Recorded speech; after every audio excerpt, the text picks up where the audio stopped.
Hello दोस्तों, स्वागत है आप लोगों का हमारे यूट्यूब चैनल महान सर में।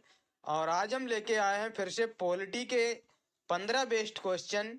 और पहला क्वेश्चन हमारा क्या है, आधुनिक समय में विधि का एकमात्र साधन है।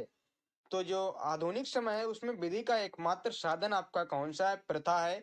क्या प्रथाओं के आधार पर यहाँ पे शासन होता है? नहीं। विधानमंडल के आधार पर, धर्म के आधार पे, या शासन के आधार पे आपका क्या है? तो इस समय जो आपका आधुनिक समय विधि का एकमात्र आपका साधन है वो क्या है? शासन है। क्या है? शासन। विधि का शासन यहाँ पे चलता है आधुनिक समय में, विधि का शासन। ऑप्शन ए बिल्कुल सही जवाब होता हुआ। और बढ़ते हैं नेक्स्ट क्वेश्चन की तरफ। और नेक्स्ट क्वेश्चन हमारा क्या है, सामाजिक समता से क्या अभिप्राय है? सामाजिक समता बोले तो सामाजिक समानता। क्या कानून के सामने सब समान है? Option A. बी, समाज में सब समान है। ऑप्शन सी, समाज में कोई मतभेद ना हो। ऑप्शन डी, समाज में भेदभाव ना हो। तो इसका सही ऑप्शन आप लोग नहीं बता पाएंगे मेरे ख्याल से, क्योंकि सारे के सारे ऑप्शन आपको कंफ्यूजिंग ऑप्शन है। तो यहाँ पे जो सही ऑप्शन आपका क्या है, सामाजिक समता पूछा है, तो ये आपका क्या है? ऑप्शन डी बिल्कुल सही जवाब होता है। समाज में कोई भेदभाव ना हो, कोई छोटा कोई बड़ा, कोई ऊंचा कोई नीचा ना हो। तो ये आपकी क्या होती है सबसे बेस्ट, मतलब क्या है, ऑप्शन सही होता है। इसका सही ऑप्शन आपका क्या है? डी है। और बढ़ते हैं नेक्स्ट क्वेश्चन की तरफ। किन दो प्रकार से नागरिकता प्राप्त होती है? ऐसे कौन से दो प्रकार हैं जहां से नागरिकता प्राप्त होती है?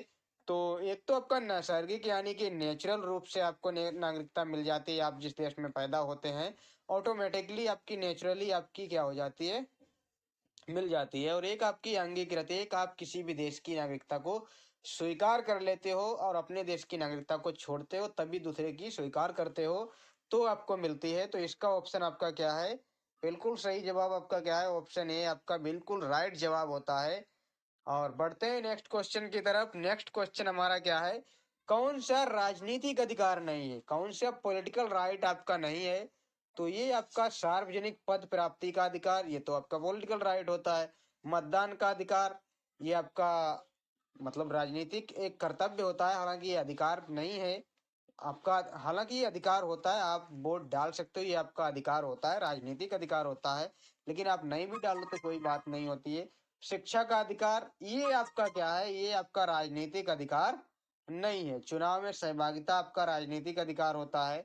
शिक्षा का अधिकार आपका क्या है? ये आपका क्या है? ये आपका मौलिक अधिकार है, फंडामेंटल राइट है, मौलिक कर्तव्य है। और आपका क्या है, डीपीएसपी में भी ये जिक्र मिलता है। ये आर्टिकल 21 फंडामेंटल राइट, आर्टिकल 45 आपका कहाँ मिलता है? डीपीएसपी में। और आर्टिकल 51 का में जो मौलिक कर्तव्य दिए हैं वहां भी इसका जिक्र मिलता है। ये आपका 11वां क्या है, हमारा मौलिक कर्तव्य है। तो इसका सही ऑप्शन आपका क्या है? सी है, बिल्कुल सही जवाब। और नेक्स्ट क्वेश्चन, भारत में राष्ट्रपति अपना त्यागपत्र किसके समक्ष पेश करेंगे? तो भारत में जो राष्ट्रपति हैं वो किसके समक्ष देंगे? भारत के मुख्य न्यायाधीश के सामने, या प्रधानमंत्री, या उपराष्ट्रपति? तो इसका सही ऑप्शन आपका ऑप्शन ए है, उपराष्ट्रपति के समकक्ष ही अपना त्यागपत्र देते हैं। और उपराष्ट्रपति आपका किसको त्यागपत्र देता है? ये आपका राष्ट्रपति को देता है।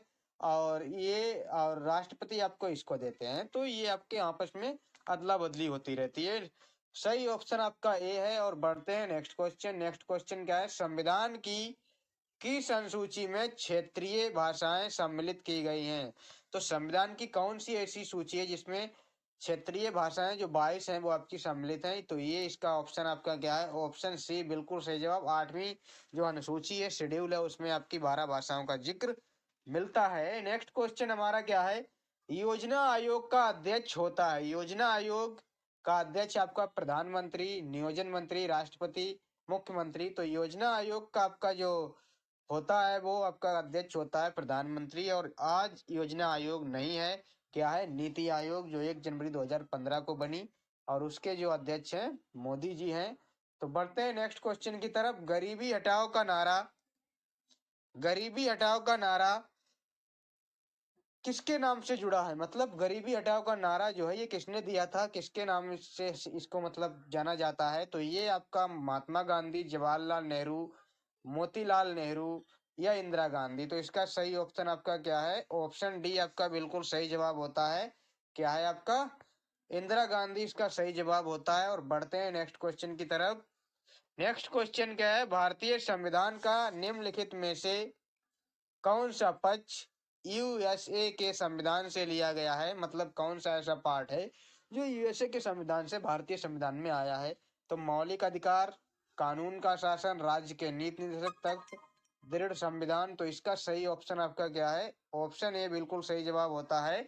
मौलिक कर्तव्य आपके कहाँ से लिए गए हैं, यूएसए से लिए गए हैं। ऑप्शन ए बिल्कुल सही जवाब होता है। और बढ़ते हैं नेक्स्ट क्वेश्चन की तरफ। नेक्स्ट क्वेश्चन हमारा क्या है, संयुक्त राष्ट्र दिवस, संयुक्त राष्ट्र दिवस किस तिथि को मनाया जाता है। संयुक्त राष्ट्र दिवस आपका कब मनाया जाता है। तो इसका ऑप्शन 13 मार्च, 24 मार्च, 24 अक्टूबर और 15 अक्टूबर। तो इसका सही ऑप्शन आपका क्या है, ऑप्शन सी बिल्कुल राइट जवाब होता है। ये आपका 24 अक्टूबर को मनाया जाता है। और बढ़ते हैं नेक्स्ट क्वेश्चन की तरफ। नेक्स्ट क्वेश्चन हमारा क्या है, संयुक्त राष्ट्र संघ में हिंदी में भाषण देने वाले प्रथम व्यक्ति कौन थे। तो ऐसे तो आपके एक ही व्यक्ति हैं, वो हैं अटल बिहारी वाजपेयी, जिन्होंने हिंदी में भाषण दिया था। तो इसका ऑप्शन आपका ए बिल्कुल सही होता है। और बढ़ते हैं नेक्स्ट क्वेश्चन, काफी बड़ा क्वेश्चन है। संयुक्त राष्ट्र संघ ने निम्नलिखित में से कौन से दिन मानव अधिकारों का घोषणा पत्र स्वीकार किया था। तो इसका ऑप्शन आपका 1945, 1947, 1950, 1948। तो ये आपका कब स्वीकार किया था, ये आपका किया था आपका 1948 में। इसका सही ऑप्शन आपका यही होता है। और बढ़ते हैं नेक्स्ट क्वेश्चन की तरफ। नेक्स्ट क्वेश्चन आपका क्या है, अंतरराष्ट्रीय न्यायालय में कितने जज होते हैं, 10, 17, 22, 15। तो इसका सही ऑप्शन आपका ऑप्शन डी है, बिल्कुल सही जवाब आपका क्या है, ऑप्शन डी। तो इसमें क्या होते हैं, 15 होते हैं जज। 10 तो आपके क्या होते हैं, 10 आपके क्या होते हैं, टेम्पररी होते हैं, 10 आपके टेम्पररी होते हैं। और 5 आपके क्या होते हैं, परमानेंट होते हैं। और इसमें टोटल आपके 15 जजेस होते हैं। सही ऑप्शन आपका डी है। और बढ़ते हैं नेक्स्ट क्वेश्चन की तरफ। नेक्स्ट क्वेश्चन क्या है, से जुड़ा संयुक्त राष्ट्र से जुड़ा पहला विशिष्ट संगठन कौन सा है। तो ऐसा कौन सा संगठन है जो संयुक्त राष्ट्र से पहला संगठन जुड़ा था। तो ये आपका क्या है, यूनेस्को है, अंतरराष्ट्रीय श्रम संगठन, विश्व स्वास्थ्य संगठन, खाद्य एवं कृषि संगठन। तो इसका ऑप्शन दोस्तों आपका बी होने वाला है, अंतरराष्ट्रीय श्रम संगठन। क्या है ये आपसे क्या है, पहला ऐसा संगठन है जो इससे जुड़ा हुआ था। और इसका सही ऑप्शन आपका क्या है, बी है। अब बढ़ते हैं नेक्स्ट और लास्ट क्वेश्चन की तरफ। लास्ट क्वेश्चन आपका क्या है, अंतरराष्ट्रीय मुद्रा कोष का मुख्यालय कहाँ पे है। तो अंतरराष्ट्रीय मुद्रा कोष बोले तो IMF का आपका संगठन, मतलब मुख्यालय कहाँ पे है, वो आपका कहाँ पे है, वाशिंगटन डीसी में है। और एक आपका वर्ल्ड बैंक है, उसका भी आपका वाशिंगटन डीसी में। ये बाकी आपके जितने भी ज्यादा बड़े बड़े संगठन है वो आपके जेनेवा में ही मिलते हैं। तो इसका सही ऑप्शन आपका क्या है, ऑप्शन सी बिल्कुल सही जवाब होता है। और बढ़ते हैं नेक्स्ट। नेक्स्ट क्या, अब तो लास्ट ही क्वेश्चन था। तो अगर आपको क्वेश्चन अच्छे लगे हैं तो वीडियो को लाइक करें और हमारे चैनल को सब्सक्राइब कर लें, ताकि हर वीडियो की नोटिफिकेशन आपको मिलती रहे। और मिलते हैं किसी नेक्स्ट वीडियो में, तब तक के लिए धन्यवाद।